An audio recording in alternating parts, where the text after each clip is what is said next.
Chapter 11. Restless, JV gave up trying to sleep. She didn't want to disturb her hosts, not again. She quietly slipped on some clothes and tiptoed outside, planning on shifting and going for a run, as she'd done every night since she'd arrived. She gently closed the door behind her and padded barefoot down the length of the porch, the cold wood freezing her toes. Wrapping her arms around her stomach, she thought she should have grabbed a jacket and socks as she looked out into the woods not 15 feet from the edge of the porch. Please don't. I'd like to get at least a little sleep tonight, and I don't want to have to go looking for you again. Steve's quiet voice startled her and she jumped. Spinning around, she saw him standing at the bottom of the stairs on the other end of the porch. "What are you doing out here?" she whispered, still trying not to wake Nick and Rebecca. She knew he could hear her even at a whisper. "I could ask you the same thing." "I couldn't sleep." He lifted his brows. "I've noticed." "I was going to shift." She looked back out toward the trees. She could see their outlines in the darkness, but not much else. "I suspected as much when you came out. I've been watching you every night, waiting for you to return before going in." She looked back toward him. "I can't settle," she admitted. "I sleep for an hour or two, then I wake up and can't go back to sleep." Steve sighed. He seemed caught in an internal battle. "Come on, we can watch a movie or something." She padded toward him, planning to follow him to his place, but let out a startled squeal when Steve swept her off her feet and started toward his cabin. "Fool woman. Were you planning on walking on this freezing ground barefoot?" he grumbled. "I was planning to shift, so of course I would have been barefoot, but when I decided not to shift, I couldn't go in just for shoes. I might wake someone."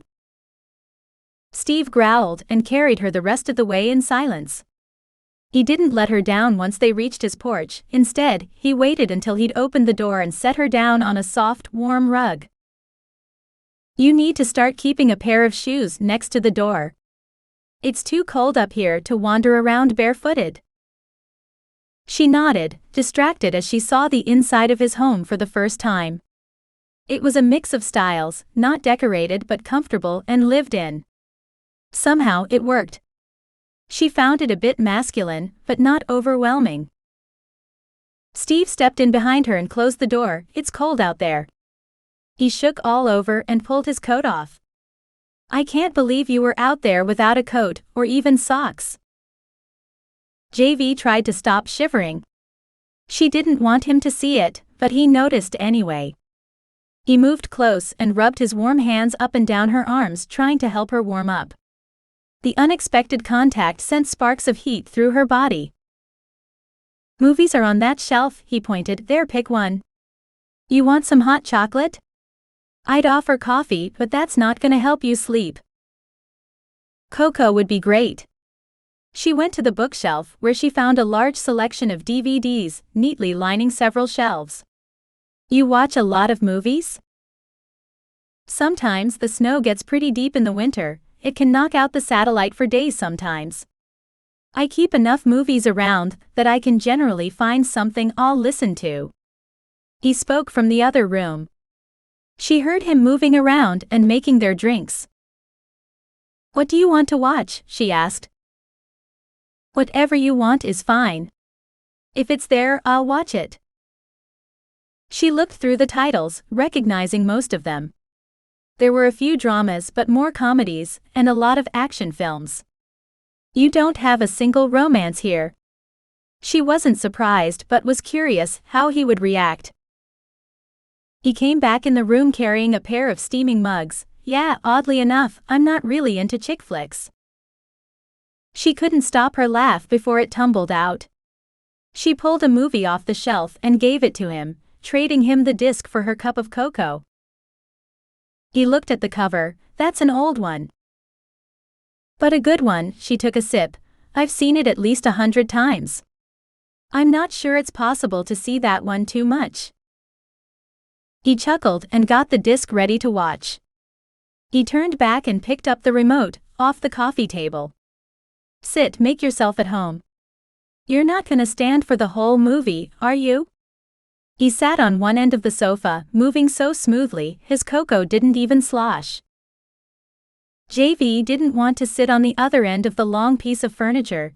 It felt like she was putting distance between them, plus, she would only get colder over there. Instead, she sat in the middle. This way she wasn't smashed up against him, but still not too far away. Once she settled in, Steve started the movie. She sipped the chocolate and it warmed her, but she still shivered occasionally. Before the previews ended, Steve got up and disappeared into another room. Is something wrong? She called after him. No, he appeared in the doorway. I thought you could use this. He lifted a thick quilt and began unfolding it. You're still cold. Thank you. She took the blanket and pulled it over her legs. I'm chilled. You'd be a lot more than chilled if you'd been out there much longer. There may not be snow yet, but that's only because we haven't had a storm come in yet. It's plenty cold enough. Snow this early? She was surprised. Not early here, it's about average. Wow. I haven't seen snow in years. She looked toward the TV while he sat back down beside her. I'd love to see snow. Don't worry, you stick around long enough and you'll see some. If you're still around in the spring, you'll be sick of it. Yet you stay, she said, knowing he might be right about the snow, but it wasn't enough to make him move home, or anywhere else that didn't get as much of the stuff. Yeah, I stay. The movie had stopped on the menu while they'd been talking. He hit play and the movie started, preventing him from having to continue the conversation. There wasn't much to see on the TV yet. The picture was filled with fog while a child's voice sang about a pirate's life. The fog began to clear, and the bow of a ship became visible. JV sat enthralled, holding her mug in both hands as she drank. She set the empty mug on the coffee table in front of her when she was finished, then curled in the blanket enjoying the movie and the company.